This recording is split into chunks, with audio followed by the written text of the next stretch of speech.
Hi everybody, thanks for checking out my review for this Anbee hard shell backpack carrying case for the Phantom 3 and the Phantom 4.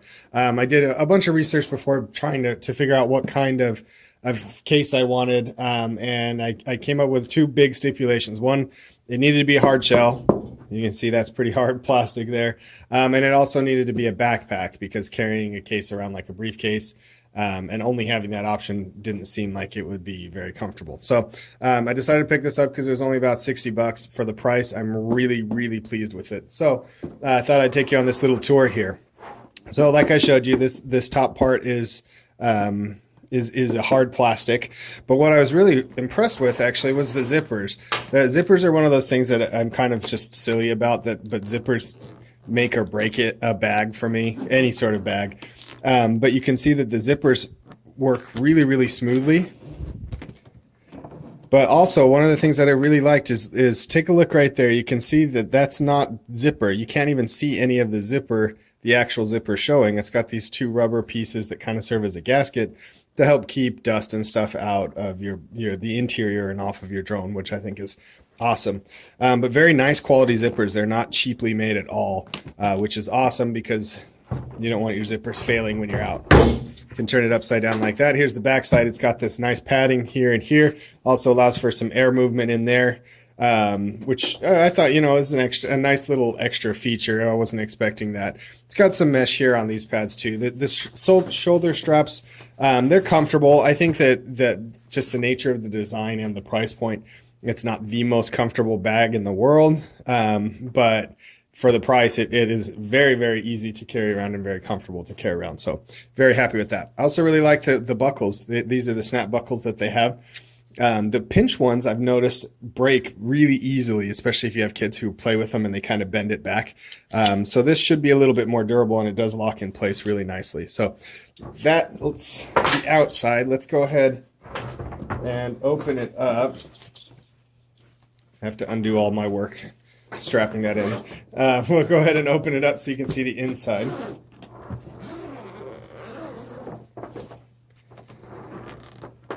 I like how completely this opens up. So you can see the zippers go all the way to this point, which means that this actually will sit flat and it's really easy to access your drone.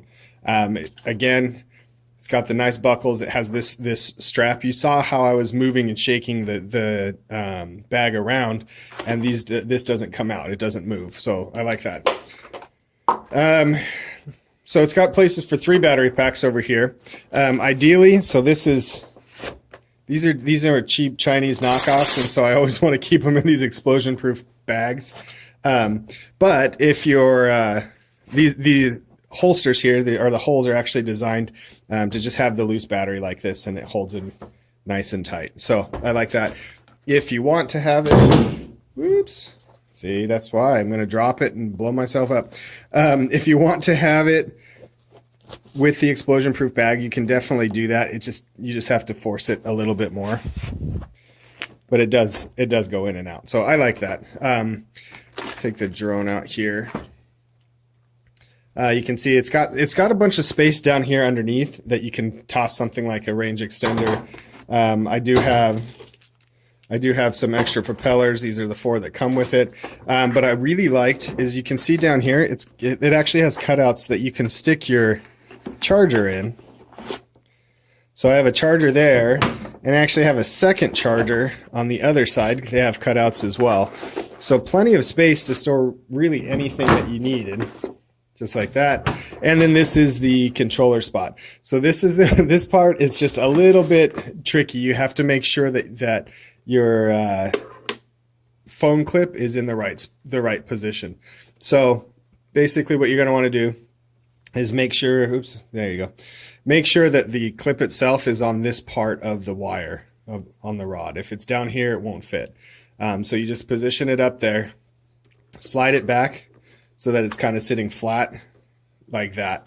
And then this is the Phantom 3. If you have a Phantom 4, you put it in different, but the Phantom 3, you're going to stick the controller in this way like that. Oops. Make sure your antenna is down because the antenna will fit on that side. And then you can just see it slides in nicely and holds really secure. So all in all, this is really a great bag. You can see this is definitely durable foam. It's not. It's kind of. It's kind of a mix. It's not, I don't honestly know what kind of foam it is, but it's not like a really soft foam, like you would find in like gun cases and stuff. And it's not so hard that it'll damage any of your stuff. So I think it's a pretty good balance. It should hold up really well. It's held up nicely. And I've been using this bag for a few days now. I absolutely love it. So I give this thing 5 stars. I think you're going to be happy with it.